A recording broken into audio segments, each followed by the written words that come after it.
नहीं, संदड़ी का मतलब तो क्या है कि देखो, संदड़ी का मतलब ये है कि वो एक तरीका जोड़ना ही है, ठीक है। तो वीविंग के उसमें अगर लैंग्वेज में बोलेंगे ना, तो सांदनी का मतलब है जोड़ना, और जोड़ना है ना, वो आध्यात्मिक रूप से भी है, कारीगरी की रूप से भी है, एक पीढ़ी से दूसरी पीढ़ी से उसको समझाने का, सिखाने का, वो भी है, वो सब जोड़ है। और वीविंग एक ऐसी चीज़ है, वो एक साधना है, वो एक ध्यान है, वो एक योग है, और वो एक जोड़ है।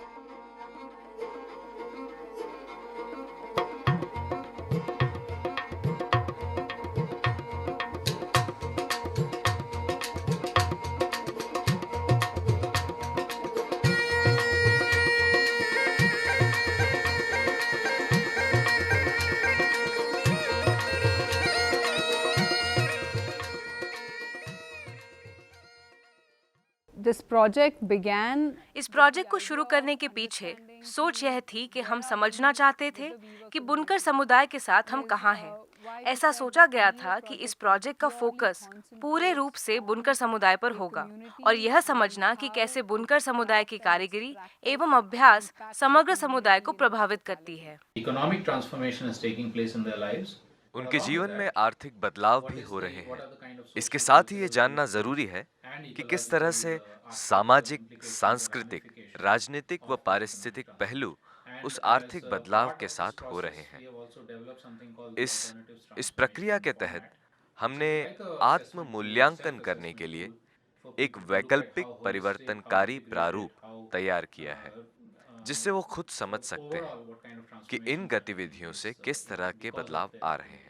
and for them to हम see, देखना चाहते थे find a कि community that कारीगर scrapped समुदाय this को ये thinking and try वैकल्पिक and use the alternative परिवर्तनकारी framework प्रारूप in it उपयोगी लग रहा था made sense या for नहीं। them, and we यह looked at एक this as अच्छा a very good पार्टनरशिप रहा है partnership where they came in जिसमें with कारीगर their समुदाय की complete पारिस्थितिक understanding समझ from an ecological और environmental खमीर जैसे perspective. संस्था का And we as अभ्यास, Khamir that has तकनीक worked and engaged with और this community संचालन for की so समझ long का could तालमेल हुआ। understand it from the यह practice, from the परियोजना की technique, साझेदारी Kalp Vriksh, Khamir, खमीर, as well as the कल्प weaving वृक्ष community और that कारीगर does not समुदाय only के see बीच themselves थी। as the subject but इसमें also as the कारीगर समुदाय researchers, भी also as the शोधकर्ता की stakeholders भूमिका में of this आए। entire project.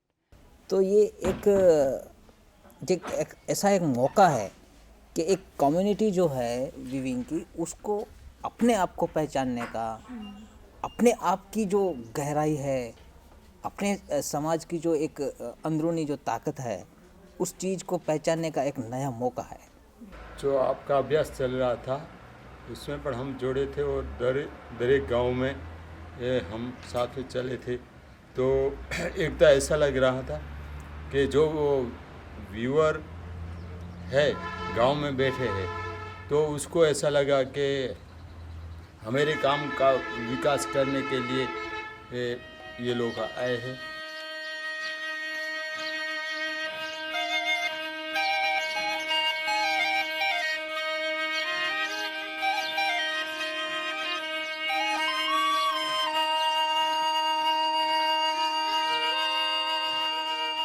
જ્યારે અભ્યાસની શરૂઆત કરી ત્યારે અમારી ઈચ્છા આખા કચ્છના जब हमने शुरुआत की तब हमारी इच्छा थी कि हम कच्छ के उन सभी गांवों में पहुंचें जहां पर भी बुनकर समुदाय काम कर रहे हैं।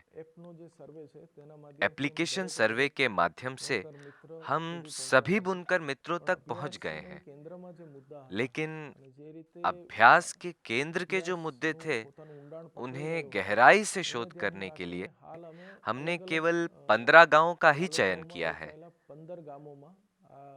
So the 15 villages that were identified. कारीगरी की विशेषता के आधार पर इन 15 गांव का चयन किया गया था, जैसे कि सिराचा गांव के कारीगर जो दूसरे व्यवसाय से जुड़ गए थे लेकिन अभी वह वापस आ गए हैं, या फिर कोटा गांव जहां के कुछ युवा वापस बुनाई काम से जुड़ रहे हैं, या फिर आदोई, मोटा वरनोरा जहां के लोग निर्माण कार्य से जुड़ गए थे लेकिन अभी वह वापस आकर बुनाई का काम कर रहे हैं।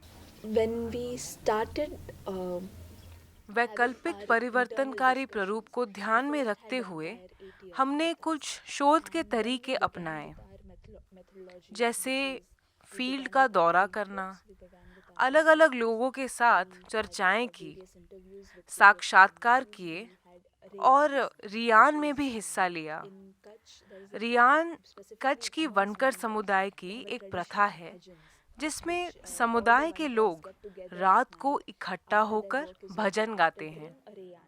हमने बुनकर समुदाय की इन सांस्कृतिक रिवाजों और रीतियों को अपने अध्ययन का हिस्सा बनाया और इसके साथ ही सामूहिक चर्चाएं भी हुई जिसमें अलग-अलग महिलाओं, जॉब वर्कर्स, युवाओं के साथ बातचीत भी की। अभ्यास के तरीकों को हमने सहभागी रखने की कोशिश की ताकि समुदाय एक हितधारक की तरह जुड़ा रहे। As part of this research, we wanted to create film. इस अभ्यास के लिए हमने फिल्म के द्वारा भी दस्तावेजीकरण करने की कोशिश की और इन फिल्मों को समुदाय की सहभागिता से बनाया गया है। बुनकर समाज के 7 युवाओं को शूटिंग व एडिटिंग का प्रशिक्षण मिला। इस प्रक्रिया से समाज के युवाओं का उनके खुद के समाज के प्रति दृष्टिकोण भी झलका।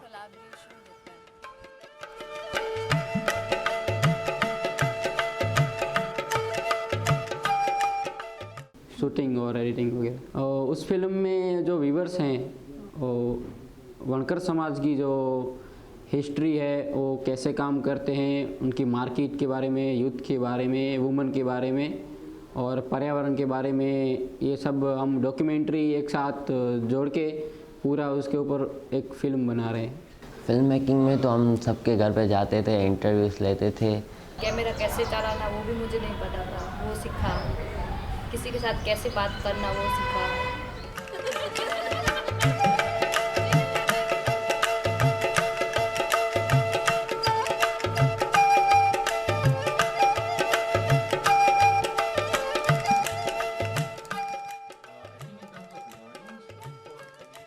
खमीर और कल्पवृक्ष के लिए एक अहम सीख ये थी कि हमें हमारी धारणाओं और काम करने की पद्धति पर हमेशा सवाल करते रहना चाहिए।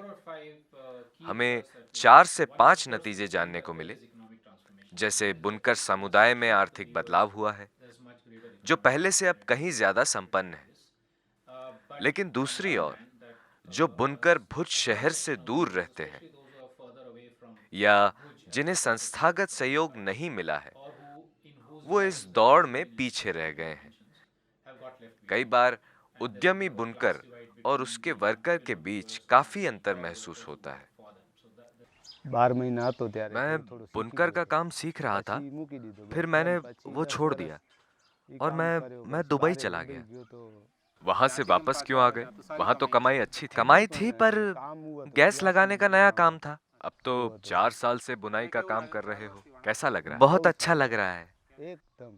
इसके जैसा कोई और काम नहीं। अगर सबको मिलता रहे, जब कोई चाहे तब ये काम कर सकता है। कोई भी अपने घर आया हो तो सभी इकट्ठा हो सकते हैं। इसमें ऐसा है कि जैसे कि हम दूसरी जॉब करते हैं तो वहाँ पे पूरा टाइम देना पड़ता है, 8 घंटे, और किसी और के लिए एज अ जॉबर काम करना पड़ता है। जबकि हमारा जो वनाट काम है वो ऐसा है कि हम खुद अपने बॉस हैं इस वनाट काम में, और ज़्यादा टाइम इसमें देके ज़्यादा काम कर सकते हैं। हैंडलूम और डिजाइन स्कूल्स का भी बुनकर समाज के युवाओं के सशक्तिकरण में सहयोग रहा है। वहाँ उनको कई तरह के मार्केट से कनेक्शन और सोशल मीडिया के जरिए अपनी कला का विपणन भी बताया जाता है। इन माध्यमों से उनका काम को लेकर आत्मविश्वास भी बढ़ा है। आर्थिक बदलाव के साथ साथ सामाजिक बदलाव भी नजर आ रहे हैं। आर्थिक उन्नति और सामाजिक विकास, जैसे कि शिक्षा का प्रसार, जातिवाद का कम होना, ये सब इसके लिए जिम्मेदार है। उदाहरण के रूप में ये समुदाय एक दलित समुदाय है और पहले होने वाले जातिवाद के कारण छुआछूत और भेदभाव भी हुआ करता था। एक तो ये तो बात है, वनाट या बुनाई करने से एक ऐसा थोड़ा सम्मान मिला है। साथ साथ में जो ये समय के साथ जो एजुकेशन आया, जो और लोगों का नज़रिया थोड़ा चेंज होता जा रहा है, परिवर्तन आते हैं, और अन्य समाजों के साथ साथ एक समानता आती जा रही है। दूसरा सामाजिक बदलाव महिलाओं की भागीदारी में दिखता है। पहले वो लूम पर नहीं बैठती थी और केवल प्री लूम के कार्य करती थी, पर अब काफी महिलाएं और लड़कियां लूम पर बैठने लगी हैं और इसके साथ उनकी रचनात्मक कृतियां भी उभर रही हैं। लेकिन दूसरी ओर महिलाओं का काम अब दुगना हो गया है, क्योंकि लूम के साथ साथ उन्हें उनके घर का भी काम करना पड़ रहा है। महिलाएं इस क्षेत्र में जिस तरह से आ रही हैं और उनका स्थान किस तरह से मजबूत हो रहा है, इस प्रक्रिया में खमीर कैसे जुड़े जिससे हमारी बेहतर समझ बने, ये सब इस पद्धति से हमें पता चला। जो तीसरा मुद्दा हमने देखा है वो है युवाओं की भागीदारी। डिजिटल टेक्नोलॉजी के प्रयोग बढ़ने के कारण युवा न केवल अपने विचारों को अभिव्यक्त कर पा रहे हैं, पर मार्केट के साथ भी काम कर पा रहे हैं। अलग-अलग पीढ़ियों के बीच में एक बदलाव देखने को मिल रहा है। इस अभ्यास में जो वणाक के काम में से लगते हुए पर्यावरण के मुद्दे हैं उसके ऊपर अभ्यास कर रहे हैं हम लोग, और इसको समझने के लिए हम लोगों ने जो अप्रोच फॉलो किया है, मेथड फॉलो किया है, वो इस तरह से है कि जिसमें हम बोलते हैं उसके इकोलॉजिकल फुटप्रिंट को मेज़र करेंगे। बीटी कॉटन से या हाइब्रिड कॉटन से बनाए हुए यार्न से जब एक वणाक अपना पूरा काम करते हैं और एक कोई टेक्सटाइल या फैब्रिक तैयार करते हैं और उसको मार्केटिंग करते हैं, तो उसके क्या नुकसान फ़ायदे हैं। और दूसरी तरफ यदि हम जो अभी रिसेंटली सालों में शुरू हुए काला कॉटन के साथ जो काम हो रहा है उसके साथ में लगते हुए मुद्दे किस तरह से पर्यावरण के लगते हैं, उसको देखने की कोशिश कर रहे हैं। तो मेन मुद्दा ये है कि जिस तरह से अभी किसान वीवर्स अपना बढ़ा रहे हैं अपने काला कॉटन के प्रोडक्ट्स को, यदि वो करने जाते हैं तो उससे हमको पर्यावरण को नुकसान कम होता है। ये इस चीज़ का हमारा स्टडी से थोड़ा सा ध्यान से निकल के आता है।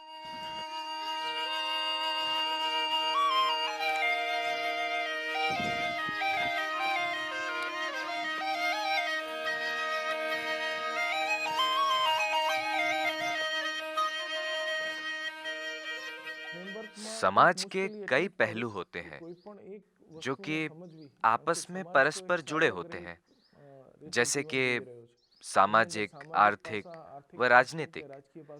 इनमें से किसी एक मुद्दे को लेकर समझना और फिर उसके आधार पर सभी को एक साथ देखना, समझना थोड़ा मुश्किल है।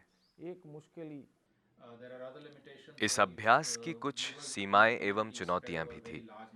कच्छ एक बहुत बड़ा इलाका है और बुनकर समाज बहुत फैला हुआ है, इसलिए हमने अभ्यास के लिए 14-15 गांव ही लिए। एक और चुनौती यह थी कि इस अभ्यास में महिलाओं की भागीदारी बहुत कम थी। ये शायद पुरुष प्रधान समाज के कारण अभ्यास में शामिल नहीं हो रही थी। Women representation in the core team weavers was really minimal. महिलाओं की भागीदारी कोर ग्रुप में बहुत कम थी, जिसके लिए हमने महिलाओं का एक अलग ग्रुप बनाने का निर्णय लिया। किसी भी मीटिंग में पुरुषों के बीच महिलाओं की भागीदारी कम होती है। अवधनगर में महिलाओं का एक ग्रुप बनाया गया था और उनके तथा दूसरे गांव के लोगों के बीच वार्तालाप बहुत अच्छा रहा। ये जो वनकर का अभ्यास चल रहा है उसमें हम जुड़े थे, खास करके अवधनगर की महिलाएं सारी थी, तो जिसमें हम सिराचा गए थे, जामथड़ा गए थे, बाद में कोटाए गए थे और अभी भी 1-2 गांव में जाना है। तो जहाँ पे हम लोग गए उस गांव में ये अनुभव हमको हुआ कि महिलाएं भी और मर्द से कुछ कम नहीं है, वो भी इतना ही काम करती हैं, वो भी घर का पूरा काम करती है और इतनी वीविंग करती है, तो फिर भी उनको इतना मान सम्मान क्यों नहीं मिलता जितना आदमी को मिलता है।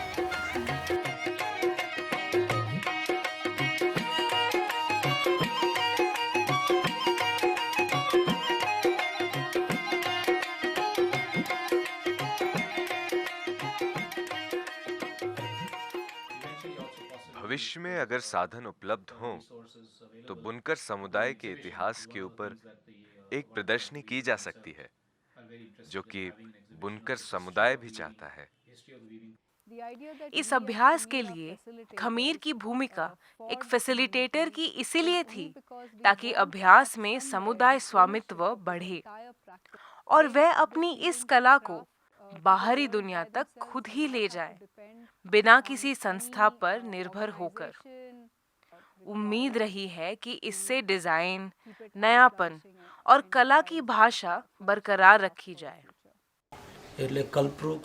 कल्पवृक्ष, खमीर और KWA इन सभी ने इकट्ठे होकर कच्छ के बुनकर समुदाय व दूसरी कला के कार्य की दस्तावेजीकरण प्रक्रिया शुरू की है।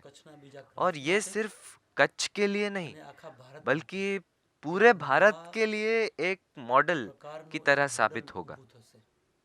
वगैरह जो भी ये डॉक्यूमेंटेशन बनेगा वो एक ऐतिहासिक तौर पे एक बहुत बड़ी अमूल्य चीज़ रहेगी और इससे हमारी पीढ़ियाँ प्रेरणा लेंगी।